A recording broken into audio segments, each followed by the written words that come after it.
what's up, everybody? Welcome back to the 60 Feet 6 Inches LSU podcast. As always, thank you for tuning in. In this quick rundown episode, I will go over who makes the Get Right, Stay Right list, and then finally, I will give you my series prediction for the weekend for the Tigers. As a reminder, if you want the full preview episode, that can be found on the YouTube page. If you want to get that episode in podcast form, it is available on all major audio platforms. And check me out on Twitter. The handle is at 60FT. 6IN LSU Pod. Thank y'all for tuning in. Let's get into it. All right. Who makes the Get Right, Stay Right list here on the Mississippi State Preview podcast? Now, a couple of these guys have been struggling. All right. He's on the list again. First up on the Get Right list, Gavin Dugas. Now, on the year, Dugas is hitting .307 with 12 home runs, 28 walks, and 44 Ks as his Ks have really been creeping up the past couple weekends. Look, in the last 9 SEC games, he is 5 for 33. I misquoted that on the review pod for Auburn. 9 SEC games, Dugas is 5 for 33. That is 152. 14 Ks in that time span. Almost a third of his Ks have come in the last 9 SEC games. I still think there's some lingering issues with his shoulder. I've been saying that. You can definitely see that in the field. But lately, and against Northwestern, you saw him take some hacks. But that sucker, it looked like it was pain-free, and there was no hold barred on those hacks. All right. He just offers to me so much at the top of the lineup. His ability to get hit by pitch. We know his ability with regards to power, as he can run one out the park and lead off games with home runs. And I think he does a great job of getting Morgan Cruz and White up to the plate when needed. So, Gavin Dugas, we need you to get right this weekend, baby. Jared Jones, we need you to get right as well. Now, Jones is hitting .333 on the year with 14 home runs. Fabulous year for the freshman, okay? But he does have 59 Ks, which lead the team. In his last 9 SEC games, Jones is only 6 for 31, and that is only a 194 batting average. We know he has power, and he goes in spurts with the strikeouts, right? He may have a hat trick one game, Friday night per se, but then Saturday and Sunday he draws 1 or 2 walks, and they come at big times, all right? I would just love to see him at this point in the year become a little more consistent, and he's always a power threat. But between the home runs, you'd like to see him maybe get another double in there, another single or 2, right? A sac fly to drive in a run. Jared Jones, need you to get right. And then finally, I hate putting this guy on the list, but I think last time I put him on the list, he went nuts. I also realized Dylan Cruz, 1, he's the best hitter in the country. 2, against Alabama. After that weekend, he was SEC Player of the Week. But he's been scuffling a little bit. When you looked at Auburn, I don't think I've really seen him pop the ball up as much as he has lately, okay? So it hurts me to put Cruz on the list, but maybe I put him on the list, little reverse psychology. He kicks it back into gear this weekend. He's hitting .463 on the year with 13 home runs. Look, his on-base percentage is .609, which is freakish. And the lineup just clicks better when he's off. Now, sometimes he's been a little off, maybe in a Friday, Saturday game, but then on Sunday, right, he goes 3 for 4 with 2 or 3 RBIs. But last weekend, it was definitely the whole weekend, okay? And I think that really helped contribute to the team being off from a hitter's perspective. So I hate to do it, but Dylan Cruz, we need you to get right this weekend, Big Daddy. On the stay right list, right? So if Cruz is struggling, this guy has picked up the slack all year. Tommy White, a.k.a. Tommy Tanks, has been an absolute dude. If you take a second and you look at his stats are probably better than you even think they are, whoever's viewing or listening to this podcast, okay? All Tanks is doing is hitting .379. He leads the team in doubles with 17. He leads the team in home runs with 16. I recorded this kind of in the middle of last night's game, okay? He leads the team in RBIs with 75, all right? He's racking up the RBIs tonight. I checked, and during the game, he was second in the country in terms of RBIs, but he's also played 3 or 4 less games than the guy leading the country because he had that shoulder injury, okay? .379, 17 doubles, 16 home runs, 75 RBIs, and he only has 20 Ks on the year. He's been the perfect complement and the perfect protection for Dylan Cruz all year, and he's going to need to keep up that consistency for the remainder of the year. Stay right, Tommy White. Hayden Travinski, you need to stay right, big guy, and keep pimping bombs out there. He's been a massive breath of fresh air the past couple of weeks after Brady Neal went down with an injury. Milazzo and him have been sharing time, but Travinski has been going absolute nuts. He hits the game-winning home run against Ole Miss. massive home run against Bama, massive home run off the scoreboard against Auburn, fabulous pimp job, and then he just hit one a little while ago against Northwestern State as well. He's hitting 355 on the year, and to me, he's been more than serviceable defensively. I don't think he's as good as Milazzo, but he looks like a leader back there and somebody that the pitchers really trust. He's also a big target. I always like throwing to bigger guys back there. I love his confidence right now. He's comfortable with 2 strikes, and I'm hoping for a big weekend from Travinsky. You stay right, Big Daddy. Finally, the last guy on the stay right list, Thatcher Hurd. He has looked refreshed to me since his move to the back end of the bullpen a couple of weeks ago. Look, I have no idea what his role is going to be this weekend. I don't know if he stays on the back end of the bullpen. He started against Northwestern State tonight and threw the ball pretty well. I don't know if they're going to move him into the Sunday role because he can start, he can extend, but I would hate for him to lose that confidence and maybe a little bit of that comfortability he's developed at the back end of the bullpen.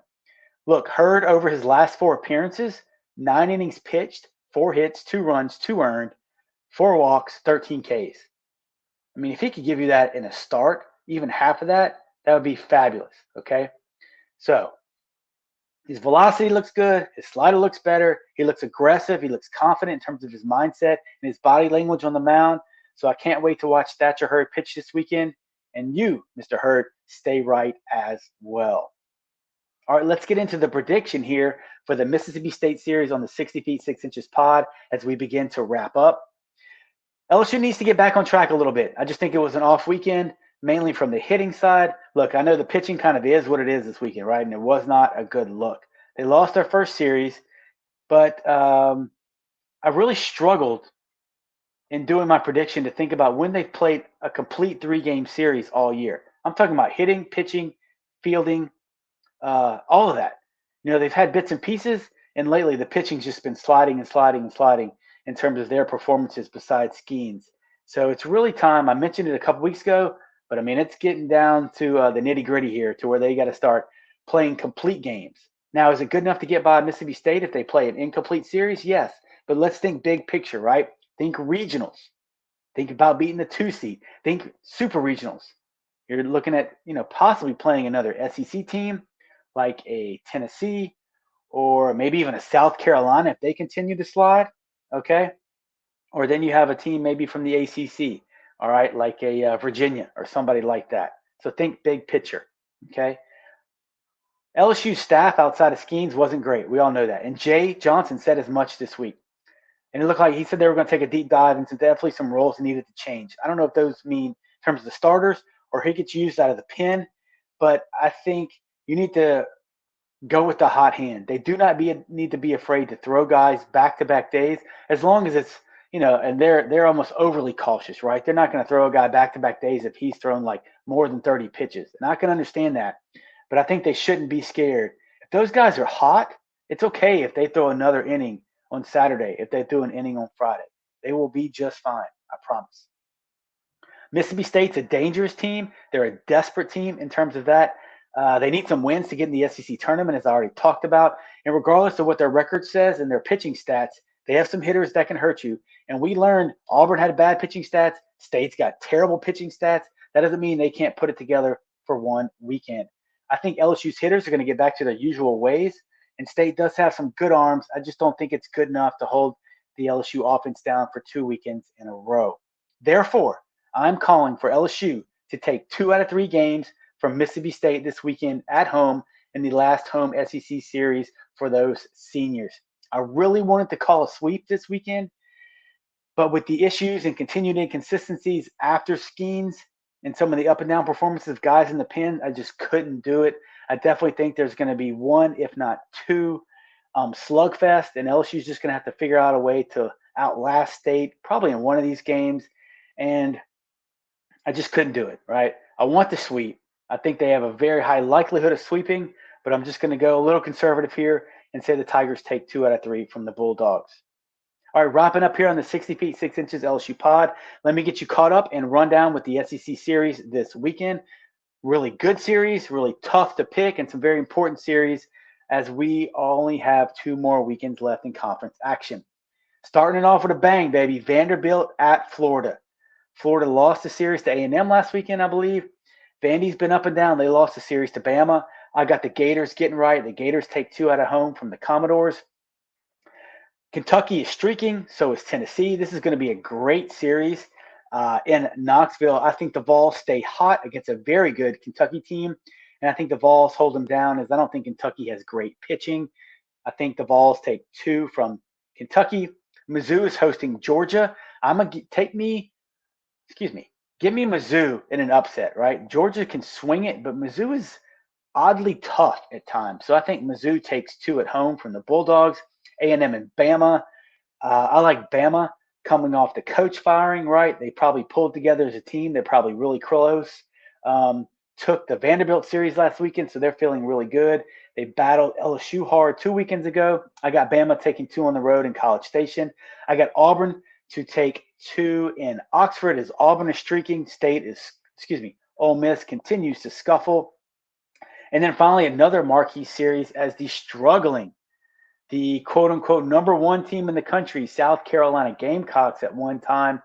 They are struggling. They just lost another midweek game tonight. I think the Hogs will take 2 out of 3 at home in Fayetteville against the Gamecocks. So that's going to do it for this week's preview episode of the upcoming series versus the Mississippi State Bulldogs as they travel to the box. As always, thank y'all for tuning in. Reminder, subscribe to the YouTube channel. Follow me on Twitter. The account is at 60FT6IN LSU Pod. As y'all know, the podcast, all major audio platforms, Apple, Google, Spotify, and the rest. Be on the lookout for the Mississippi State Review Pod. If family doesn't get in the way, or if rain doesn't delay the series, we'll try to go live for this one, as we had a really good response after Alabama. We just couldn't make it happen last weekend against Auburn. So details to follow on Twitter. But as always, until next time, y'all, please stay safe out there. And always, go Tigers.